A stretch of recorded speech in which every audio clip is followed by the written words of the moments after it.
This channel was 96 here with another video review, this time of Marvel Legends Build-A-Figure Mojo. So here you go. So this is my review for Mojo, as you can see, and I'm going to start reviewing some Build-A-Figures. So I have Blob, the Build-A-Figure Blob to review. I have already reviewed him, but I reviewed it way back when I first started doing reviews, and that review was pretty horrible. So I'm going to redo Bob's Build-A-Figure review. I'm obviously doing Mojo's right now. MODOK, I will also do his Build-A-Figure review, and Onslaught do his Build-A-Figure review.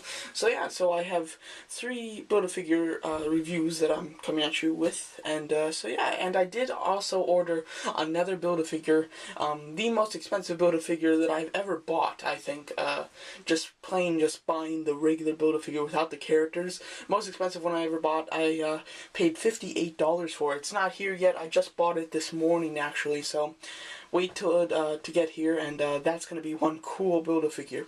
But anyway, we'll go over that as soon as it comes. But first of all, we have Mojo, so very cool. So, I'm not quite sure what wave this is. I don't collect Marvel Legends. I like Build-A-Figures though. So I buy Build-A-Figures, but I don't collect the actual figures.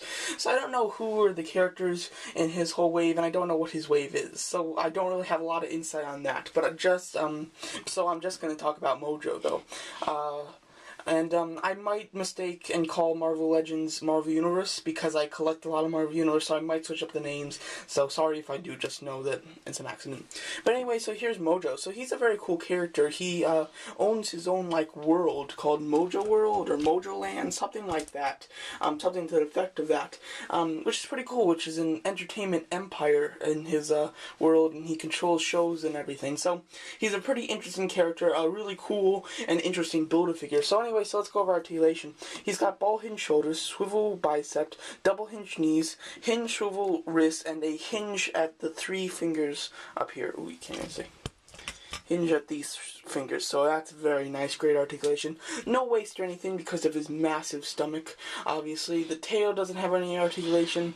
The legs, they can all swivel, including these arms, and I have seen in other videos that some of them have hinges, but some of them just really are hard to move the hinges on. Really, all of mine don't work as far as the hinges, except for this one. This one does have the hinge that, like this, but they all do swivel like this.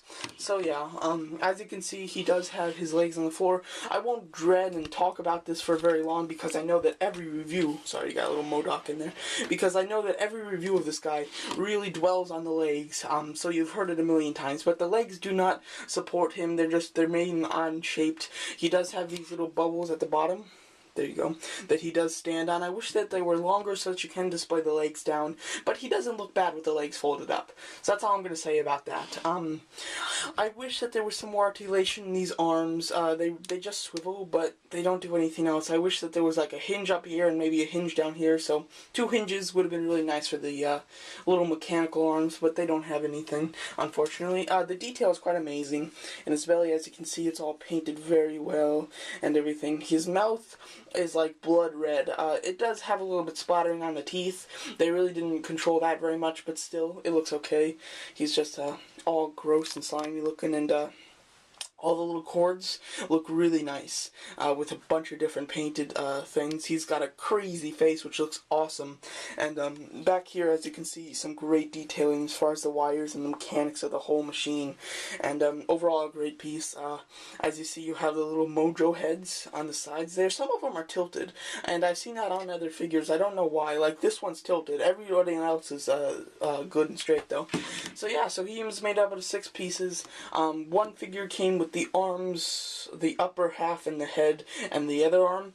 Another piece came with the tail, and then this little back piece. Another piece came with just this middle section right here. Another piece came with the stomach, and then there was 2 pieces, 2 figures that came with half of his mechanical legs and base. So overall, this is one really nice Build-A-Figure to get. He looks great. Pretty cool character. I know that he's not a very popular character because he's not in the comics very much, but he still is a really neat and interesting character. I like it because, you know, we are kind of in an entertainment kind of empire world right now, so it's a really cool, interesting character, and I really do like him, although it may look like a her at times. But anyway, this is a really nice Build-A-Figure to get. I paid $33 for it on eBay. It's a good price. I'd recommend, because he's not a very expensive Build-A-Figure, I'd recommend going 25 to 30. Try not to go over 30. I wanted him, so I wanted to, but try not to go over 30. But if you get him for 25 to 30, he is a great Build-A-Figure and one very nice figure for your collection. So there you go. So that's my review of the Marvel Legends Build-A-Figure Mojo. Thanks for watching.